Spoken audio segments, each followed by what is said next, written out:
ಒಂದು ಕಡೆ ಆರ್ಥಿಕ ಸಮೀಕ್ಷಾ ವರದಿ ಇದೆಯಲ್ಲ, ಬೆಚ್ಚಿ ಬೀಳಿಸ್ತಾ ಇದೆ. ನಾನೀಗ ಆರೋಗ್ಯದ ಸರದಿ. ಈ ಆರೋಗ್ಯ ಹೇಗೆ ಅಂತ ಹೇಳಿದ್ರೆ, ಎಷ್ಟು ದಿನಗಳ ಕಾಲ ನಿಮ್ಮ ಆರೋಗ್ಯ ಚೆನ್ನಾಗಿ ಇಟ್ಕೊಂಡಿರ್ತೀರೋ ಅಷ್ಟು ದಿನಗಳ ಕಾಲ ಅದರ ವ್ಯಾಲ್ಯೂ ನಿಮಗೆ ಗೊತ್ತಾಗಲ್ಲ ಅಂತಲೇ ಹೇಳಬೇಕು. ಒಮ್ಮೆ ನೀವು ಆರೋಗ್ಯ ತಪ್ತಿರಲ್ಲ, ಆಗ ಗೊತ್ತಾಗುತ್ತೆ ಆರೋಗ್ಯದ ಮಹತ್ವ ಅಂತ ಅನೇಕರು ಹೇಳ್ತಾರೆ. ಆರೋಗ್ಯ ತಪ್ಪದಾಗಲೇ ಆರೋಗ್ಯವಂತವಾಗಿರುವಂಥ ಸ್ಥಿತಿ ಇದೆಯಲ್ಲ, ಅದಕ್ಕೆ ಎಷ್ಟು ಬೆಲೆ ಇದೆ ಅಂತ ಅರ್ಥ ಆಗೋದು ನಮಗೆ. ಏನು ಆರೋಗ್ಯ ತಪ್ಪಿಟ್ರೆ ಚೇತರಿಸ್ಕೋತಾರೆ ಬಿಡ್ರಿ ಅನ್ಬಹುದು, ಅಷ್ಟೇ ಆಗಲ್ಲ. ಆರೋಗ್ಯ ತಪ್ಪುತ್ತಾ ಇದ್ದ ಹಾಗೇ ಕೆಲಸದಲ್ಲಿ ಏರುಪೇರಾಗುತ್ತೆ, ನಿಮ್ಮ ಮನೆ ಆದಾಯದಲ್ಲಿ ಏರುಪೇರಾಗುತ್ತೆ, ನೀವು ಇನ್ನೊಬ್ಬರ ಮೇಲೆ ಅವಲಂಬಿತರಾಗಬೇಕಾಗುತ್ತೆ, ಆಸ್ಪತ್ರೆಗೆ ಹಣ ಕಟ್ಟಬೇಕಾಗುತ್ತೆ, ಕೆಲಸಕ್ಕೂ ಹೋಗೋಕ್ಕಾಗಲ್ಲ. ನೀವು ಆಸ್ಪತ್ರೆಗೂ ನೀವು ಹಣ ಕಟ್ಟಬೇಕು ಅಂದಾಗ ನೀವು ಸಾಲ ಮಾಡಲೇಬೇಕು. ಕೋವಿಡ್ ಟೈಮ್ನಲ್ಲೇ ಇದೇ ದೇಶದಲ್ಲಿ 7.5 ಕೋಟಿಗಿಂತಲೂ ಹೆಚ್ಚಿನ ಜನ ಬರೀ ವೈದ್ಯಕೀಯ ವೆಚ್ಚವನ್ನು ಭರಿಸಿದ ಕಾರಣಕ್ಕೇ ಬಡತನಕ್ಕಿಂತ ಕೆಳಗಡೆ ಬಂದರು. ಇದೇ ದೇಶ ರೀ. ಕೋವಿಡ್ ಟೈಮ್, ಆ ಇನ್ಶೂರೆನ್ಸ್ ಇದೆ, ಈ ಇನ್ಶೂರೆನ್ಸ್ ಇದೆ ಎಲ್ಲ ಮಾತಾಡ್ತಾ ಇದ್ರಲ್ಲ, ಆ ಟೈಮಲ್ಲಿ ಸರ್ಕಾರದ ಯಾವುದೇ ಇನ್ಶೂರೆನ್ಸ್ಗಳು ವರ್ಕ್ ಆಗಲಿಲ್ಲ. ಪ್ರೈವೇಟ್ ಆಸ್ಪತ್ರೆಗೆ ಹೋದರೆ ನಾವು ಬದುಕ್ತೀವಿ ಅನ್ನೋ ಸ್ಥಿತಿ ಬಂದಿತ್ತು ಅವತ್ತು. ಅನೇಕ ಕಡೆ ರೆಮಿಡಿಸಿವರು, ಇನ್ನೊಂದು ಮತ್ತೊಂದು ಎಲ್ಲವೂ ಕೂಡ 40,000 30,000 ಮೆಸೇಜ್ಗಳು ಬರೋದು, ಆಫೀಸಿಗೆ ಫೋನ್ ಮಾಡೋರು, ಎಲ್ಲಾದರೂ ಕೊಡಿಸಿ ಸರ್, ತಾಯಿನ ಬದುಕಿಸ್ಬೇಕು, ತಂದೆನ ಬದುಕಿಸ್ಬೇಕು. ಕೈಲಾದಷ್ಟರ ಮಟ್ಟಿಗೆ ಅವತ್ತಿಗೆ ನಾವು ಕೂಡ ಎಫರ್ಟ್ ಹಾಕಿದ್ದೀವಿ. ಅವತ್ತಿಗೆ ಇಲ್ಲೇನಿದೆ ಅಂತ ಹೇಳಿದ್ರೆ, ಆರೋಗ್ಯ ಈ 10 ವರ್ಷಗಳಲ್ಲಿ ಏನಾಯಿತು ಅಂತ ಪ್ರಶ್ನೆ.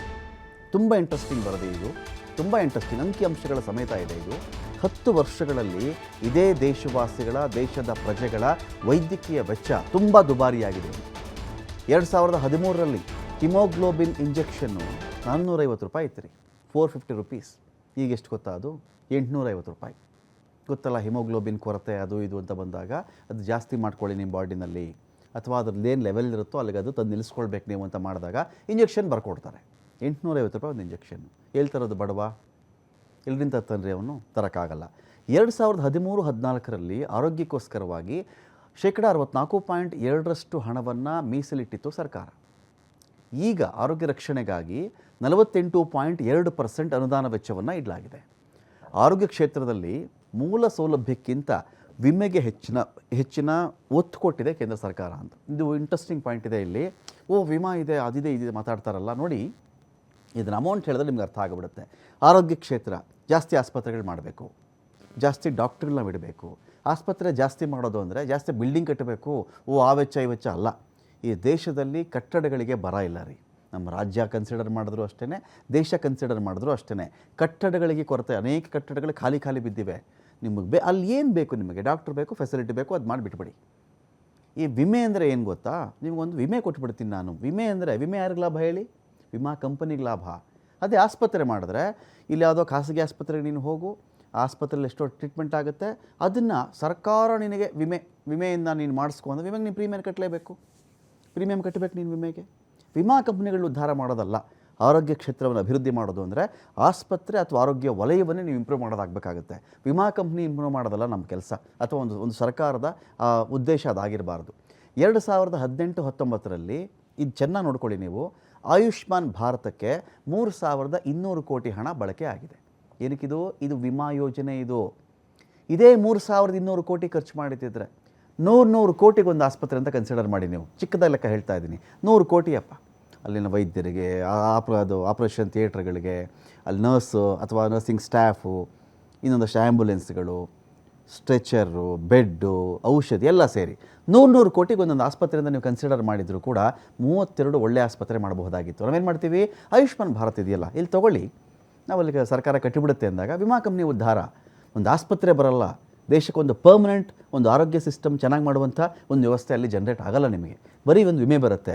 ಈ ವಿಮೆ ಅನೇಕ ನೀವು ಚೆಕ್ ಮಾಡಿ ಹೇಳಿರ್ಬೇಕಾದ್ರೆ, ಯಾರು ಬೇಕಾದ್ರೂ ಮೊಬೈಲ್ ತೊಗೊಳ್ಳಿ. ಈಗ ಕೋವಿಡ್ ಟೈಮಲ್ಲಿ ಯಾರಿಗೆ ಎಷ್ಟೆಷ್ಟು ವಿಮೆ ಹೆಲ್ಪ್ ಆಗಿದೆ ನನಗೆ ಹೇಳಿಬೇಕಾದ್ರೆ, ಅನೇಕ ಕಡೆಗಳಲ್ಲಿ ಇದೇ ಆಯುಷ್ಮಾನ್ ಭಾರತ್ ಇನ್ನೊಂದು ಮತ್ತೊಂದು ಕತೆ ಹೇಳ್ತಾ ಇದ್ರಲ್ಲ, ಅದನ್ನು ಅಕ್ಸೆಪ್ಟ್ ಮಾಡಲಿಲ್ಲ. ಜನ ಪರದಾಡ್ಬಿಟ್ರು. ಹತ್ತಿರಕ್ಕೂ ಹೋಗಂಗಿಲ್ಲ, ಮುಟ್ಸ್ಕೊಳ್ಳೋಂಗೂ ಇಲ್ಲ, ಸೋಂಕು ಆಚೆ ಬರೋ ಹಾಗಿಲ್ಲ, ಒಳಗೆ ಬರೋ ಹಾಗಿಲ್ಲ. ಈ ಕಾರ್ಡ್ ಬೇರೆ ವರ್ಕ್ ಆಗ್ತಿಲ್ಲ. ಎಲ್ಲೂ ಆಚೆ ಓಡಾಡಿದ್ರೆ ಅಲ್ಲಿ ಕರ್ಫ್ಯೂ, ಲಾಕ್ಡೌನ್. ಲಾಕ್ಡೌನ್ ಅಂದ್ಬಿಟ್ಟು ಸರ್ಕಾರ ಹಣ ಕೊಡಬೇಕಾಗಿತ್ತು. ಆ ಶಬ್ದನೇ ಚೇಂಜ್ ಮಾಡಿಬಿಟ್ರು. ರೀ. ಲಾಕ್ಡೌನ್ ಅಂತ ಒಂದು ಸರ್ಕಾರ ಏನಾದರೂ ವರ್ಡನ್ನ ಅಫಿಷಿಯಲಾಗಿ ಬಳಸಿದರೆ, ಒಂದು ಮನೆಗೆ ಏನೇನು ಸೌಲಭ್ಯಗಳು ಒಂದು ತಿಂಗಳಿಗೆ ಬೇಕೋ ಅಷ್ಟು ಹಣ ಸರ್ಕಾರ ಪಾವತಿ ಮಾಡಬೇಕು ಅಂತ ರೂಲ್ ಇರೋದು. ಲಾಕ್ಡೌನ್, ಜನತಾ ಕರ್ಫ್ಯೂ ಅಂದ್ಬಿಟ್ರು ಅದನ್ನು. ಇಂಟ್ರೆಸ್ಟಿಂಗ್ ಈ ದೇಶದಲ್ಲಿ. ಲಾಕ್ಡೌನ್ ಅನ್ನೋ ಶಬ್ದ ಬಳಸಿ ಒಂದು 7 ನಿಮಿಷದಲ್ಲಿ ಡಿಲೀಟ್ ಮಾಡಿಬಿಟ್ರಿ ಅದನ್ನು.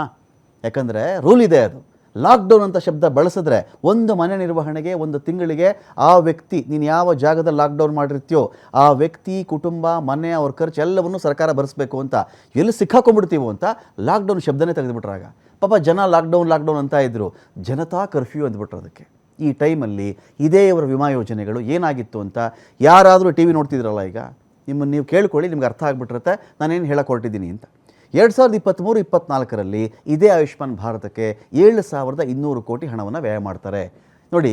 ಆಗ 3,200 ಕೋಟಿ ಚಿಲ್ಲರೆ, ಈಗ 7,200 ಕೋಟಿ.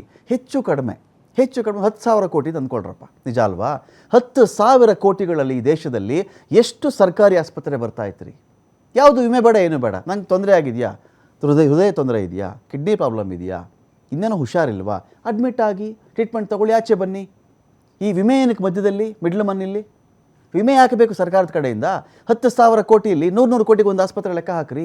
ಅನೇಕ ಆಸ್ಪತ್ರೆ ಜಿಲ್ಲೆಗೊಂದೊಂದು ಮಾಡಿರಿ, ತಾಲೂಕೊಂದೊಂದು ಮಾಡಿ, ಇಂಪ್ರೂವ್ ಮಾಡ್ಕೊಂಡು ಹೋಗಿ. ಅದನ್ನು ಇನ್ನು ಸ್ವಲ್ಪ ಜಾಸ್ತಿ ಮೀಸಲಿಡಿ. ವಿಮೆನೇ ಇಲ್ಲ, ಬೇಕಲ್ಲ ಒಂದು ವಿಮೆ ಕಂಪ್ನಿ ಮಧ್ಯದಲ್ಲಿ. ಏನಕ್ಕದು ನಾನು ಬಿಡಿಸಿ ಹೇಳೋಕ್ಕೋಗಲ್ಲ, ನೀವು ಅರ್ಥ ಮಾಡ್ಕೊಂಬಿಡಿ. ಅದನ್ನು 7,200 ಕೋಟಿ ಖರ್ಚು ಮಾಡಿದ್ದಾರೆ. ಸಾರ್ವಜನಿಕ ಆರೋಗ್ಯ ಕ್ಷೇತ್ರಕ್ಕೆ ಒತ್ತು ಕೊಡುವ ಬದಲು ವಿಮೆಗೆ ಹೆಚ್ಚಿನ ಒತ್ತು ಕೊಟ್ಟರಿಲ್ಲಿ. ಆರೋಗ್ಯ ನಿಧಿ 35,347 ಕೋಟಿ ಇದ್ದರೂ ಕೂಡ ಇದು ಆರೋಗ್ಯದ ಮೂಲಸೌಕರ್ಯಕ್ಕೆ ಬಳಕೆನೇ ಆಗಿಲ್ಲ ಅಂತ ಮೀಸಲಾಗಿ ಇಟ್ಟಿದ್ದಾರೆ. ಬಳಸಬೇಕಲ್ಲ, ಅದನ್ನು ಬಳಸೋದೇ ಇಲ್ಲ. ಆರ್ಥಿಕ ಸಮೀಕ್ಷಾ ವರದಿ ಭಾರತದಾದ್ಯಂತ 1,61,829 ಆರೋಗ್ಯ ಕೇಂದ್ರಗಳಿವೆ ಅಂತ ಹೇಳುತ್ತೆ. 31,053 ಪ್ರಾಥಮಿಕ ಆರೋಗ್ಯ ಕೇಂದ್ರಗಳು, 6,064 ಸಮುದಾಯ ಆರೋಗ್ಯ ಕೇಂದ್ರ. ಆರೋಗ್ಯ ಕೇಂದ್ರಗಳಲ್ಲಿ 66% ಪುರುಷ ಆರೋಗ್ಯ ಕಾರ್ಯಕರ್ತರು ಕೊರತೆ ಇದೆ ಇವತ್ತಿಗೂ. PHCಗಳು ಅಂದರೆ ಪ್ರಾಥಮಿಕ ಆರೋಗ್ಯ ಕೇಂದ್ರ ಅಂತ ಮಾತಾಡ್ತೀವಲ್ವಾ, 3.1% ಅಲೋಪತಿ ವೈದ್ಯರ ಕೊರತೆ ಅಲ್ಲಿದೆ. CHC ಇಲ್ಲಿ 79.5% ತಜ್ಞರ ಕೊರತೆ ಇದೆ. ಮಧ್ಯಪ್ರದೇಶ 95%, ಕೇರಳ 94.3%, ಹರಿಯಾಣ 93.6% ಖಾಲಿ ಹುದ್ದೆಗಳಿದೆ ಅಂತ ಹೇಳಿದ್ರೆ ನೀವು ಯಾಕ್ರಿ ಅದನ್ನು ಭರ್ತಿ ಮಾಡಲ್ಲ? ಆ ಭಾಗದ ಜನಗಳ ಆರೋಗ್ಯದ ಬಗ್ಗೆ ನಿಮ್ಮ ಕಾಳಜಿ ಇಲ್ವಾ? ಏನಕ್ಕೆ ಹೇಳಿ? ಇಲ್ಲೇನು ಮಾಡ್ತಾರೆ ಇವರು? ಈ ಸರ್ಕಾರಿ ಆಸ್ಪತ್ರೆಲ್ಲ ಚೆನ್ನಾಗಿ ಮಾಡಿಬಿಟ್ರೆ ಪ್ರೈವೇಟ್ ಆಸ್ಪತ್ರೆ ಉದ್ಧಾರ ಆಗೋದು ಹೇಗೆ ಉದ್ಧಾರ ಆಗೋದು? ಇಲ್ಲೇ ಚೆನ್ನಾಗೆಲ್ಲ ಇಲ್ಲೇ ಬಂದುಬಿಡ್ತಾರೆ. ಪ್ರೈವೇಟ್ ಆಸ್ಪತ್ರೆ ಉದ್ಧಾರ ಮಾಡಬೇಕಲ್ವಾ? ಇಲ್ಲಿ ಕೊರತೆ ಇದ್ದರೆ ತಾನೇ ನಾವು ಇಲ್ಲಿ ಯಾರೂ ಇಲ್ಲಪ್ಪ, ಡಾಕ್ಟ್ರ್ ಇಲ್ಲ, ಬೆಡ್ ಇಲ್ಲ, ಆ್ಯಂಬುಲೆನ್ಸ್ ಇಲ್ಲ, ಇಲ್ಲಿ ಹೋದರೆ ನಾವು ಸತ್ತೇ ಹೋಗ್ಬಿಡ್ತೀವಪ್ಪ, ಒನ್ ವೇ ಇದು, ಹೋಗ್ಬೋದು ಬರೋಕ್ಕಾಗಲ್ಲ, ಜನ ಮಾತಾಡ್ಬಿಡ್ತಾರಾಗ. ಪ್ರೈವೇಟ್ ಆಸ್ಪತ್ರೆ ಕಳಿಸ್ಬಿಡೋದು. GDPಯ ಶೇಕಡಾವಾರು ಆರೋಗ್ಯ ವೆಚ್ಚದಲ್ಲಿಯೂ ದೊಡ್ಡ ಮಟ್ಟದ ಏರಿಕೆ ಆಗಿದೆ. GDPಯ ಶೇಕಡಾವಾರು ಆರೋಗ್ಯ ವೆಚ್ಚ 2013ರಲ್ಲಿ 1.3% ಇತ್ತು ನೋಡಿ. ಈ GDPನಲ್ಲಿ ಮನುಷ್ಯನೊಬ್ಬ ಆರೋಗ್ಯಕ್ಕೆ ಅಂತ ಜಾಸ್ತಿ ಖರ್ಚು ಮಾಡ್ತಾ ಇದ್ದಾನೆ ಅಂತ ಹೇಳಿದಾಗ ಇದು ಕೂಡ ಆತಂಕಕಾರಿ ಬೆಳವಣಿಗೆ ಆಗಿಬಿಡುತ್ತೆ. ಸೌಲಭ್ಯಗಳಿಲ್ಲ, ಅವ್ನ ಖರ್ಚು ಅವನೇ ಖರ್ಚು ಮಾಡ್ಕೊಳ್ತಾ ಇರಬೇಕು, ಅವನೇ ಖರ್ಚು ಮಾಡಬೇಕಿದು. 2013ರಲ್ಲಿ 1.3%, 2022-23ರಲ್ಲಿ 2.1% ಏರಿಕೆ ಆಗುತ್ತೆ. GDP ಇಲ್ಲ 2.1% ಹೇಳ್ತಿರೋದು. ನೈರ್ಮಲ್ಯ ನಿರ್ವಹಣೆಗೂ ಕಡಿಮೆ ನಿಧಿ ಮೀಸಲಾಗಿದೆ. ಎಲ್ಲಿ ನೈರ್ಮಲ್ಯ ಇರುತ್ತೋ ಸಾಂಕ್ರಾಮಿಕ ರೋಗ ಬರಲ್ಲ, ತಡೆಗಟ್ಟಬಹುದು ಅಂತ. ಅದಕ್ಕೆ ನಿಧಿ ಕಡಿಮೆ ಇಟ್ಟುಬಿಟ್ಟಾಗ ರೋಗ ಜಾಸ್ತಿ ಬರುತ್ತೆ ಮನುಷ್ಯರಿಗೆ. ಆ ನಿಧಿನೇ ಕಡಿಮೆ ಮಾಡಿಬಿಡೋದು. ಬಜೆಟ್ನಲ್ಲಿ ಕೇವಲ 1.2% ಮಾತ್ರ ಆರೋಗ್ಯ ರಕ್ಷಣೆಗೆ ಮೀಸಲಾಗಿದೆ. 2019-20 ಪ್ರಕಾರ ಕೇಂದ್ರ ಮತ್ತು ರಾಜ್ಯ ಸರ್ಕಾರಗಳ ಆರೋಗ್ಯ ವೆಚ್ಚ ಜಂಟಿಯಾಗಿ ಇಬ್ಬರದು 5.02%. ಕೇಂದ್ರ ಮತ್ತು ರಾಜ್ಯ ಸರ್ಕಾರ ಒಟ್ಟಾಗಿ ಆರೋಗ್ಯಕ್ಕೆ 3.68 ಲಕ್ಷ ಕೋಟಿಯನ್ನು ಮೀಸಲಾಗಿಟ್ಟಿದ್ವು. ಇದು ಬಜೆಟ್ನ CBGA ವಿಶ್ಲೇಷಣೆ ಪ್ರಕಾರ GDPಯ 1.24% ಆಗುತ್ತೆ. ನ್ಯಾಷನಲ್ ಹೆಲ್ತ್ ಮಿಷನ್ ಅನುದಾನ ಆಯುಷ್ಮಾನ್ ಭಾರತಕ್ಕೆ ಶಿಫ್ಟ್ ಆಗಿಬಿಡುತ್ತೆ ನೋಡಿ. ನ್ಯಾಷನಲ್ ಹೆಲ್ತ್ ಮಿಷನ್ ಇದೆಯಲ್ಲ, ಇದರ ಅನುದಾನವನ್ನು ಆಯುಷ್ಮಾನ್ ಭಾರತ ಅಂದ್ರೇನು ವಿಮೆ ಶಿಫ್ಟ್ ಮಾಡ್ಕೊಂಬಿಡೋದು ಅಲ್ಲಿಗೆ. ಈ ಹಣವನ್ನು ಅಲ್ಲಿಗೆ ಶಿಫ್ಟ್ ಮಾಡ್ಕೊಂಬಿಡೋದು.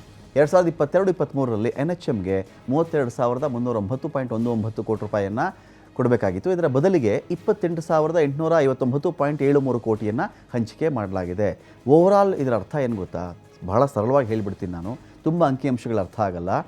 ಯಾವ ಸೆಕ್ಟರನ್ನು ಒಂದು ಸರ್ಕಾರ ನಿಂತು ಡೆವಲಪ್ ಮಾಡಬೇಕು, ಸರ್ಕಾರ ಒಂದು ಆಸ್ಪತ್ರೆಯನ್ನು ಕಟ್ಟಿ ಅಥವಾ ಕಟ್ಟಿರ್ತಕ್ಕಂಥ ಬಿಲ್ಡಿಂಗ್ಗಳ ಒಂದು ಆಸ್ಪತ್ರೆ ಡೆವಲಪ್ ಮಾಡಬೇಕು, ಅದನ್ನು ಮಾಡದೆ ಇನ್ಶೂರೆನ್ಸ್ ವಿಮೆ ಕಡೆಗೆ ಜಾಸ್ತಿ ಗಮನ ಕೊಟ್ಟಾಗ ವಿಮೆಯಲ್ಲಿ ಯಾರು ಉದ್ಧಾರ ಆಗ್ತಾರೆ?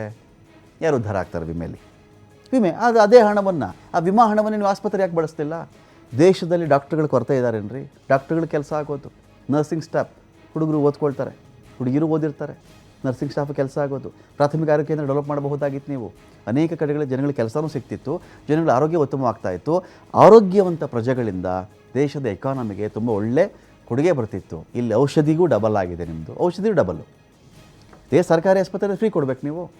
ಪ್ರೈವೇಟ್ ಆಸ್ಪತ್ರೆಗೆ ಹೋದರೆ 500 ರೂಪಾಯಿ ಇರೋದಕ್ಕೆ 1000 ರೂಪಾಯಿ ಕೊಡು, 250 ಇರೋದಕ್ಕೆ 500 ಕೊಡು.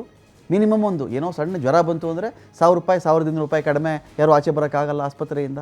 ಆ ಸ್ಥಿತಿಲಿದ್ದೀವಲ್ಲ, ಅಲ್ಲಿಗೆ ಇದರ ಅರ್ಥ ಒಂದು ಸಾಮುದಾಯಿಕವಾಗಿ ಆರೋಗ್ಯವನ್ನು ಸರ್ಕಾರದ ದೃಷ್ಟಿಯಿಂದ ಇಂಪ್ರೂವ್ ಮಾಡೋದು ಬಿಟ್ಟು ಪ್ರೈವೇಟೈಸೇಷನ್ ಕಡೆಗೆ, ಅಥವಾ ಸರ್ಕಾರ ಮಾಡದೇ ಇದ್ದರೂ ಪ್ರೈವೇಟ್ ಆಸ್ಪತ್ರೆಗಳಿಗೆ ಇಂಡೈರೆಕ್ಟಾಗಿ ಇದೆಲ್ಲ ಹೆಲ್ಪ್ ಆಗಿತ್ತಾ ಅಂತ. ಔಷಧಿಗಳ ದರ ಬಿಡಿ, 400% 500% ಜಾಸ್ತಿ ಇದೆ ರೀ ಇವತ್ತು ಔಷಧಿಗಳು. ಅಂದರೆ ಅದರ ಉತ್ಪಾದನಾ ವೆಚ್ಚ ₹1 ಇತ್ತು ಅಂತ ಅಂದ್ಕೊಳ್ಳಿ. 500 ರೂಪಾಯಿಗೆ ಆ ಒಂದು ಔಷಧಿ ನಾವು ಮಾರಿದ್ರೆ 500 ರೂಪಾಯಿಗೆ ಔಷಧಿ ಮಾರೋದು. ಉತ್ಪಾದನಾ ವೆಚ್ಚ 20 ಪೈಸೆ ಇದ್ದರೆ 20 ರೂಪಾಯಿಗೆ ಅದು ಟ್ಯಾಬ್ಲೆಟ್ ಮಾರೋದು. ಉತ್ಪಾದನಾ ವೆಚ್ಚ 75 ಪೈಸೆ ಇದ್ದರೆ ಅದನ್ನ 750 ರೂಪಾಯಿಗೆ ಮಾರೋದು. ಇದಾಗ್ಬಿಟ್ಟಾಗ ಏನಾಗುತ್ತೆ, ಆರೋಗ್ಯಕ್ಕೆ ಜನ ಒದ್ದಾಡೋ ಪರಿಸ್ಥಿತಿ ಬಂದುಬಿಡುತ್ತೆ. ಇದು ಎಂಥ ಸಮಯದಲ್ಲಿ ಬರುತ್ತೆ ಅಂತ ಹೇಳಿದ್ರೆ ಅವನ ಹತ್ರ ಹಣ ಇರಲ್ಲ. ಅವತ್ತಿಂದ ಅವತ್ತಿಗೆ ಎಣ್ಣೆಗೂ ಬತ್ತಿಗೂ ನೇರ ಅಂತ ಒಂದು ಮಾತು ಹೇಳ್ತಾರೆ. ಎಷ್ಟು ಎಣ್ಣೆ ಇರುತ್ತೋ ಅಷ್ಟು ಬತ್ತಿ, ಅಲ್ಲಿಗಲ್ಲಿಗೆ ಮ್ಯಾಚ್ ಆಗೋ ಅಷ್ಟೇ ಅದಿರೋದದು. ದಿಢೀರಂತ ಒಂದು ಆರೋಗ್ಯ ಸಮಸ್ಯೆ ಬಂದುಬಿಟ್ಟಾಗ ಜನ ಆತಂಕಕ್ಕೀಡಾಗ್ಬಿಡ್ತಾರೆ. ಇವರು ಉಳ್ಕೊಳ್ಳೋದು ಒಂದೇ, ಚಿನ್ನ ಇಡು, ಇಲ್ಲ ಸಾಲ ಮಾಡು, ಇಲ್ಲ ಆಸ್ಪತ್ರೆಯಲ್ಲಿ ಆರೋಗ್ಯ ವೆಚ್ಚ ಔಷಧೀಯ ವೆಚ್ಚಗಳನ್ನು ಭರಿಸೋಕ್ಕಾಗದೆ, ಆ ಬೆಡ್ ಬಿಲ್ಗಳು ಕಟ್ಟೋಕ್ಕಾಗದೆ ಸತ್ತು ಹೋಗು. ಇದು ಯಾಕೆ ಸರ್ಕಾರ ಮಾಡೋ ಕೆಲಸನ ಇದು? ವೆಚ್ಚ ಜಾಸ್ತಿ ಮಾಡ್ಕೊಂಡು ನೀವು ಒಳ್ಳೊಳ್ಳೆ ಆಸ್ಪತ್ರೆನೇ ಮಾಡಬಹುದಾಗಿತ್ತು, ಏನು ಮಾಡಿದ್ದೀರಿ ನೀವು? ಈ ರೀತಿಯಲ್ಲಿ ಈ ಒಂದು ವರದಿ ಇದೆಯಲ್ಲ ಬೆಚ್ಚಿ ಬೀಳಿಸ್ತಾ ಇದೆ. ಈ ಒಂದು ಇಡೀ ವಿಚಾರವನ್ನು ಚೆಕ್ ಮಾಡ್ತಾ ಇದ್ದೀವಿ. ಅಧ್ಯಯನ ಸಾಕಷ್ಟು ನಡೆದಿದೆ. ಇದು ಈ ಅನೇಕ ವಿಚಾರಗಳಲ್ಲಿ ಆಸ್ಪತ್ರೆ ವೈದ್ಯಕೀಯ ಸಿಸ್ಟಮನ್ನು ಡೆವಲಪ್ ಮಾಡೋದಕ್ಕಿಂತ ಹೆಚ್ಚಾಗಿ ವಿಮೆ ಕಡೆಗೆ ಜಾಸ್ತಿ ಗಮನ ಹೋಗಿದೆ. ಮತ್ತು ವಿಮೆ ಕಥೆ ಏನು ಅಂತ ಹೇಳಿದ್ರೆ, ಯಾವಾಗ ಕೋವಿಡ್ ಜಾಸ್ತಿ ಇತ್ತೋ ಆಗ ಈ ವಿಮೆ ಸರಿಯಾಗಿ ಕೆಲಸ ಮಾಡಲಿಲ್ಲ ಆವಾಗ. ಆಮೇಲೆ ಎಲ್ಲ ಮುಗೀತು, ರೋಗ ಎಲ್ಲ ಮುಗಿದ್ಮೇಲೆ ಮತ್ತೆ ವಿಮೆ, ಅದು ಇದು ಮಾಡಿಸ್ತಾ ಇದ್ದೀವಿ, ಮಾತಾಡಿದ್ದೆ, ಹೇಳಿದ್ದೆ. ಹೀಗಾಗಿ ಈ ಆರೋಗ್ಯದ ವಿಚಾರದಲ್ಲಿಯೂ ಕೂಡ ಈ ಒಂದು ವರದಿ ಆತಂಕಕಾರಿಯಾಗಿದೆ.